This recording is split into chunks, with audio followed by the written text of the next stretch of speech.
tubuulire biri bitya ate enkyaliro bikedde bityawo.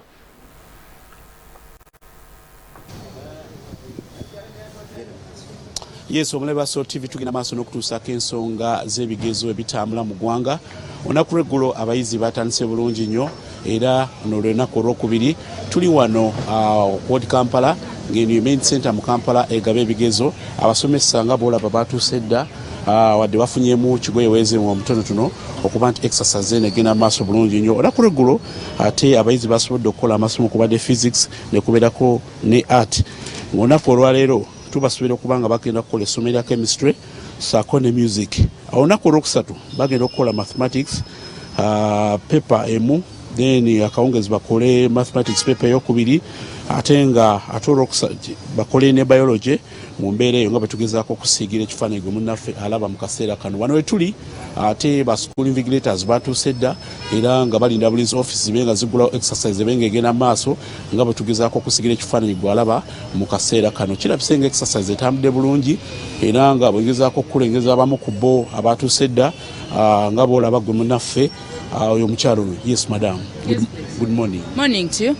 Basically tell us your names and what is your role here? I'm Florence Foyero from West Nile.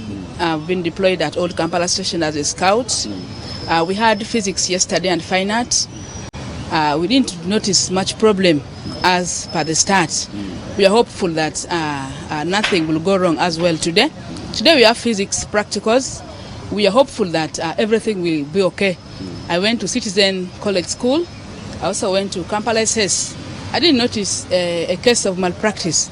It's our prayer that all will be fine and this will be really to the benefit of Ugandans. We pray that everything shall be fine. We urge schools never to indulge in malpractice because we are aware that this exams has been actually is being sat under COVID situation.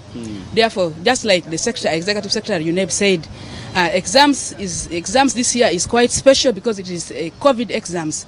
Therefore, we expect that candidates are sitting under the COVID situation. Therefore, the results must also reflect the COVID situation.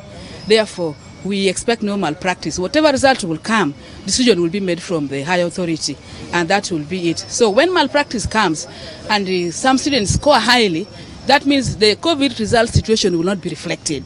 Therefore, we don't encourage malpractice.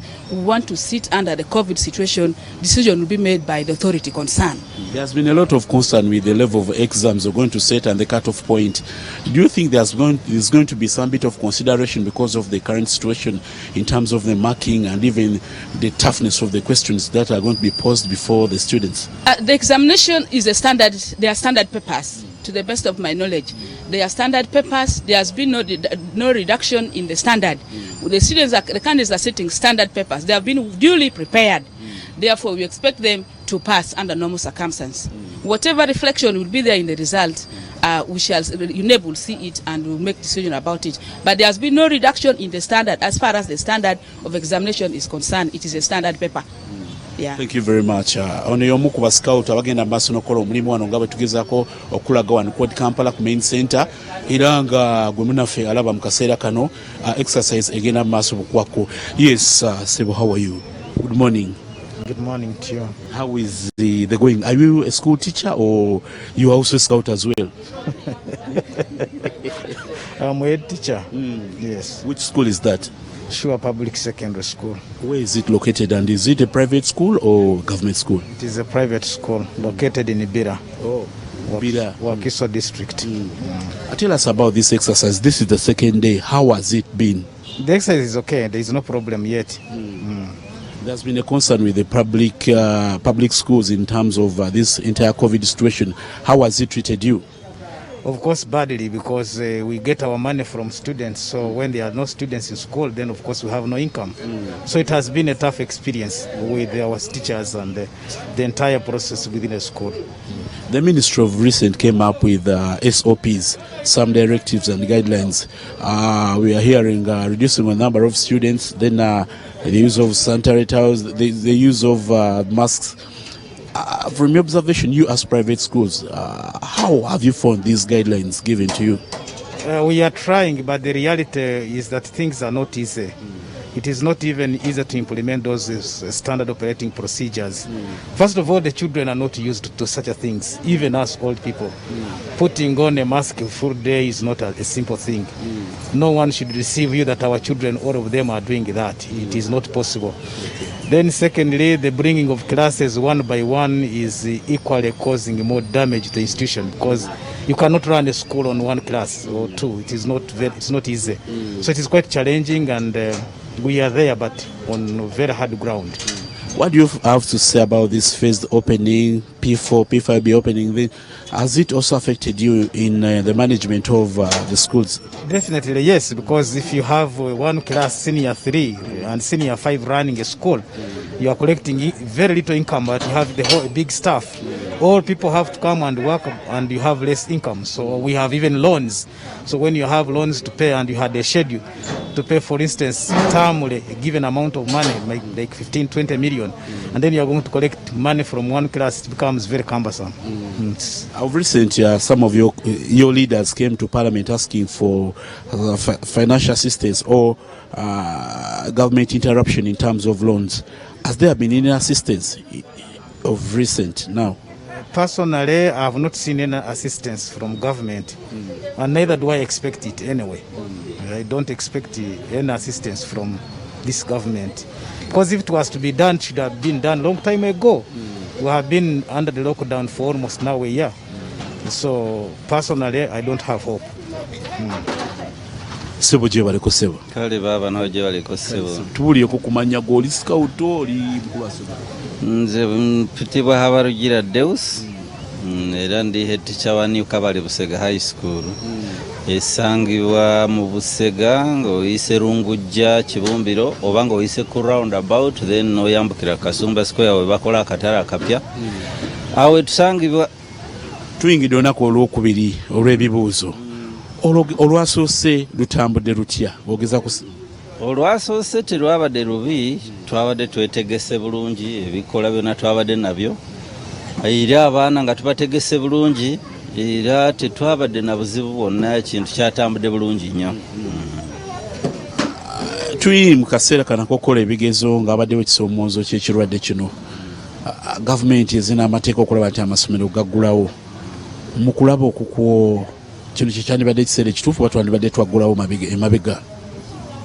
Weewaawo sijja gamba nti obuzibu tebuliiwo, ekirwadde kyo kyajja, ate abasomero fe abazadde n'amasomero sife abakireeta n'engeri yonna gye kyajjamu, naye tulina kale okukkiriza standard operating procedures ezeetaagisa tuziteekeko, then tutambule nga bwe kirina okubeera, kubanga tomanya gye biraga, naye nga kyo tekituyisiza bulungi. Bweti embeera bweri bweti wano Code Kampala tugenda maaso n'okusigira ebifaananyi gwe munnaffe alaba mu kaseera kano nga ebigezo nnaku olwokubiri bigenda okuba nga ate bigabwa eri abatambuza emirimu nga bwe tugezaako munnaffe okusigira ekifaananyi mu kaseera kano gwe alaba mu kaseera kano. Bannaffe nabamu balabise nga sibali comfortable na kamera zino, naye olwokuba nti ensonga eno ya muzinzi tetulina kyakola okujjako okulaga eggwanga embeera nga bwetambula, nga bannannyini masomero oba abagaddukanya bakyagenda maaso n'okutunula ensonga nga bwe ziri, naddala okwewandiisa ku baani abatwala ebigezo bino n'abalala abagenda okuba nga bakola emirimu. Waliwo omukyala wano atudde wano, nyabo gyebaleko. Oli scout nannyini ssomero ozingami? Teacher. Oviirireko site? Nviiridde Kasobi, ssomero bayita Campus High School Kasobi.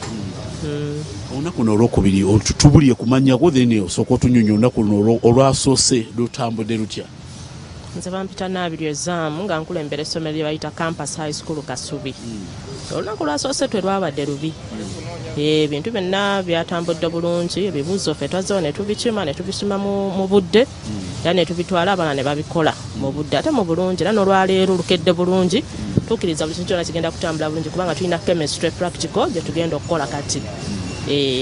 Wabadde okusoomooza ku kigezo ekigenda okuba nga kisetingibwa okuva ku UNEB nti oluusi kyandibadde ekitongole kigamba kyo kigenda kusetinga standard paper so nga abayizi tebafunye kiseera kisoma kimala. Mu kulaba okusoma kuno kubadde kumala? nze nzikiriza nti abayizi sizoni eno era bafunye obudde bwabwe kubanga yune babongezaayo obudde taamu zaabwe zayongezebwayo era 2 namba kyenzikiriza nti aba students babadde prepared bulungi nnyo era bagenda kukola bulungi kubanga nze nkirabye tibabadde n'obudde era babongeza obudde obumala. Amateeka gano amapya agateekeddwa mu ministry kwambala masiki mwawulimba mugasanze mutya mwe ng'abaddukanya amasomero naddala agubannannyini? Mulimu okusoomooza era okubeerawo nti abaana oluusi tebagala zambala ate bagamba alina problems mu health wise naye era tuziteekako abaana ne babeera nazo naffe abasomesa ne tubeera nazo. Ensonga ya fees eno abazadde badde bagamba mubakaliga fees ate abaana badde tebasoma ate mwagala basasuleko 50% ng'amasomero mukoze mutya okulaba ng'enkolagana eno tesajjuka?